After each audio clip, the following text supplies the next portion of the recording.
Picando uma carninha, pá. O diretor chegou. Deixa eu comer churrasco na escola. Coisa de rico, parceiro. Negócio de mingau não me convence, tá ligado? Isso aqui. Mentira que é o capra.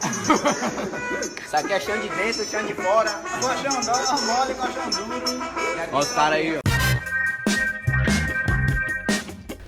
Fala, seus mal diagramados. No último domingo, os repórteres André Chalders, Breno Pires e Júlia Afonso, do Estadão, foram autores de uma das matérias mais importantes de 2022 a respeito de como o governo Bolsonaro estruturou a corrupção de baixo clero por meio do Ministério da Educação e da manipulação da liberação de verbas do orçamento secreto na Câmara. Muito embora, na mesma edição do jornal, o editorial escrito pelos donos tentasse criar aquela marota falsa equivalência entre Lula e Jair, no melhor estilo uma escolha muito difícil, é preciso fazer a separação entre opinião e jornalismo, e entre proprietários e empregados. E no que diz respeito ao jornalismo sério e investigativo, essa matéria cumpre todos os requisitos esperados. O texto do trio é mais uma bomba sobre como o MEC, em especial o Fundo Nacional do Desenvolvimento Educacional, viraram um balcão de negócios e oportunismos de toda a natureza para políticos ligados a Ciro Nogueira, ministro-chefe da Casa Civil, e à bancada evangélica, essa bizarrice conceitual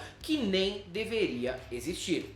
Nessa nova denúncia foi descoberto que parlamentares de direita estariam prometendo a construção de escolas em ano eleitoral sem existir orçamento para ir além da aquisição de 1 metro de areia, 5 sacos de cimento e 12 metros de conduíte. Atualmente, o FNDE, que é presidido por Marcelo Ponte, apadrinhado de ninguém menos que o próprio Ciro Nogueira, tem orçamento de menos de 200 milhões. No entanto, as obras custariam 6 bilhões. Mas ainda assim, parlamentares do Centrão anunciaram a construção de 2.000 novas escolas, mesmo com quase 4.000 obras desse tipo ainda em andamento pelo Brasil, o que fere diretamente a Lei de Responsabilidade Fiscal, que recomenda que nenhuma nova obra deveria ser iniciada, enquanto outras ainda estão em andamento. Ele falou, você vai ter que entregar o FNDE para o Centrão. Eu falei, presidente, não faça isso, eu preciso. Daí eu fiquei o quê? Tá até no jornal documentado, eu fiquei adiando o máximo que eu podia, fiquei adiando. Eu subi toda a governança, as regras do processo decisório do FNDE. Aí chegou o general Ramos com essa estratégia que eu considero muito equivocada de colocar o Centrão para dentro do governo. Mas ele deixou entrar gente errada dentro do governo. E essas pessoas erradas que aprontaram no passado, eu acho que tem uma probabilidade alta de terem aprontado de novo. Mas para ser justo, vamos investigar? Vamos. Mas vamos investigar também coisas mais graves. Como esse daqui, ó. É um fato específico. Ah, não tem fato específico. É o Enem superfaturado. E a pressão que eu sofri para manter o Enem do jeito que estava antes. Basicamente, políticos prometeram a construção dessas unidades educacionais fantasiosas para conseguir apoio de prefeitos, votos e, claro, a reeleição. E agora veja a curiosidade. Com o mirrado orçamento atual, levaria 51 anos para concluir todas as escolas, tempo suficiente para os envolvidos no esquema estarem mortos há muito tempo, o que é a parte positiva da história.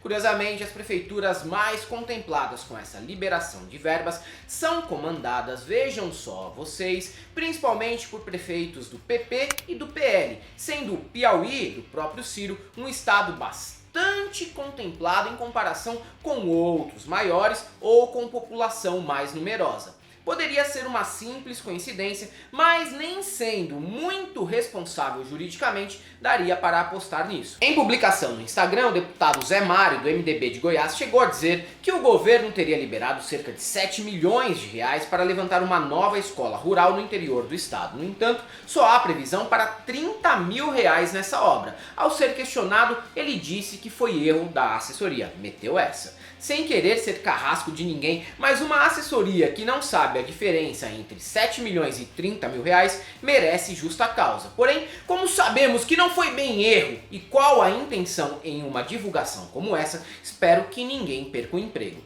Já um aliado do PP de Ciro Nogueira, deputado Vicentinho Júnior do Progressistas de Tocantins, tem dado entrevistas e anunciado a conquista de 206 milhões de reais para a construção de 25 escolas, 12 creches e 3 quadras poliesportivas para 38 cidades do estado. A grana empenhada, no entanto, é de 5 milhões, o que mal dá para construir uma casa de alto padrão copiando a arquitetura de uma loja Havan em Alphaville. Apesar disso, Ciro Nogueira classifica essas denúncias como corrupção virtual, porque não chegaram a acontecer. Mas não foi só esse o escândalo envolvendo o MEC nos últimos dias, não. São tantas denúncias que é até difícil recordar todas, mas tivemos a tentativa da compra de ônibus superfaturados, as propinas em ouro exigidas pelos pastores Gilmar e Arilton e o absurdo envio de kits de robótica para escolas com paredes de taipa e sem água encanada. No mínimo, a intenção aí é a criação de novos robôs para o Carluxo usar nas redes sociais durante as eleições e a formação de profissionais da área de robozão do Pix, esse novo e pujante segmento da economia paralela brasileira que floresce lá no Instagram. Agora, mesmo com essa quantidade de tentativas de saquear o MEC, seja por meio de orçamento secreto, superfaturamento, propina e pregões questionáveis, a real é que a direita não vê motivo para instaurar uma CPI da educação. A justificativa é que a comissão poderia ser usada como palco político em ano de eleição, e vai ser mesmo. Mas melhor correr esse risco do que garantir que essas mesmas pessoas controlem o orçamento no legislativo de 2022 em diante. Randolph Rodrigues até havia conseguido as 27 assinaturas mínimas para a criação da CPI, mas Oriovisto Guimarães, do Podemos do Paraná, Stevenson Valentim, do Podemos do Rio Grande do Norte, e o Everton Rocha, do PDT do Maranhão, retiraram as suas assinaturas. Os dois filiados do ex-partido do Marreco de Maringá a gente até entende. Como o Boquinha de Toca CD está fora do jogo depois de deixar um rombo no partido deles, o plano B dos caras é preservar o Jair. Agora, a explicação do integrante do partido de Ciro Gomes foi ridícula. Ele disse que não pretende apoiar uma CPI porque quer preservar a imagem dos bons pastores do Brasil. Mas essa aí é simples de entender. Como Carlos Brandão, candidato de Flávio Dino ao governo do Maranhão, disputa pau a pau a primeira posição nas pesquisas com o Everton, restou ao pedetista fazer aceno aos reacionários para ver se aumenta as chances de vitória. Engraçado é que, como diria Raul Seixas, tudo acaba onde começou. O Maranhão tem sido palco das denúncias recentes do governo, veja só. Para começar, é de lá que vieram o pastor Gilmar Santos, o propineiro de ouro, e as várias denúncias de prefeitos que foram alvos dos pedidos absurdos do religioso. O estado também é sede da Engeforte, empresa campeã de licitações e pregões eletrônicos do atual governo na área de infraestrutura e que ninguém havia ouvido falar antes e nem sabe onde fica a sede. E no momento, um parlamentar de lá também pode ser decisivo para a CPI ocorrer ou não.